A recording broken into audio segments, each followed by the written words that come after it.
Bonjour mes amis, bonjour, alors je vous souhaite la bienvenue. Alors aujourd'hui, nous allons partager ensemble une autre idée. Alors rappelez-vous que cette chaîne est bien créée pour vous parler de nombreux personnages bibliques, de nombreuses découvertes sur la Bible et aussi des conseils spirituels.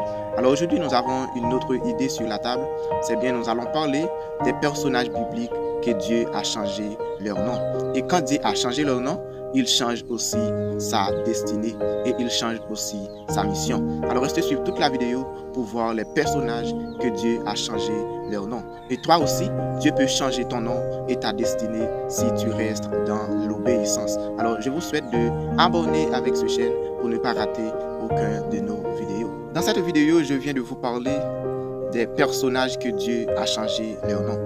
Alors je viens de vous parler de au moins 6 personnages que Dieu a changé leur nom. Alors, pourquoi Dieu a-t-il changé leur nom? C'est parce que Dieu veut qu'ils rentrent dans une nouvelle mission. Alors, Dieu veut qu'ils rentrent dans une nouvelle destinée. Alors, quand Dieu l'a choisi pour une nouvelle destinée, la première chose que Dieu doit faire, il doit changer ses noms. Alors, toi aussi, quand tu veux rentrer dans ta nouvelle destinée, la première chose que Dieu doit faire pour toi, c'est changer ton nom. Quand Dieu veut que tu rentres dans une nouvelle mission, il doit changer ton nom. Parce qu'il y a des gens qui te connaissent sur votre ancien nom. Alors pour que tu rentres dans une nouvelle destinée, alors Dieu doit changer ton nom. Alors tu ne peux pas rester avec ton nom pécheur. Tu ne dois pas rester avec ton nom d'immoralité. Alors Dieu doit changer ton nom. Alors nous allons vous montrer les personnages que Dieu a changé leur nom. Premièrement, c'est Abraham. Alors Dieu a changé son nom. Il était appelé Abraham et Dieu lui change en Abraham. Alors Abraham qui signifie père élevé, un simple père élevé. Mais lorsqu'il change en Abraham, ça signifie père d'une multitude. Oui, Dieu a changé son nom parce qu'il veut qu'il rentre dans une nouvelle destinée. Il était un simple père élevé, mais maintenant il devient un père d'une multitude. C'est pour cela que Dieu a changé son nom, parce que Dieu lui met dans une nouvelle mission. Deuxièmement, c'est Sarah. Alors Dieu lui change son nom en Sarah. Mais comment elle était appelée? Elle était appelée Saraï, qui signifie ma princesse. Dieu lui change son nom en Sarah, qui signifie maintenant princesse. Il était ma princesse, maintenant il change en princesse. C'est le deuxième nom que Dieu a changé. Saraï devient Sarah. Ma princesse devient princesse. Troisièmement, Dieu a changé le nom de Jacob. Tu connais Jacob, celui qui lutte avec un ange. Vous vous rappelez cette histoire? De lors, Dieu a changé son nom en Israël. Jacob qui signifie supplanteur. Maintenant, il change en Israël qui signifie celui qui lutte avec Dieu. C'est ce nom-là qui rappelle le peuple devient d'une nouvelle alliance avec Dieu. C'est Israël. Il change Jacob en Israël. Jacob qui signifie supplanteur. Israël qui signifie celui qui lutte avec Dieu. Troisièmement, c'est Osée. Osée change en Josué. Oui, c'est Josué qui était appelé Osée. Alors, c'est Moïse qui a changé son nom. Moïse a changé le nom de José parce qu'il veut que Josué est le chef du peuple.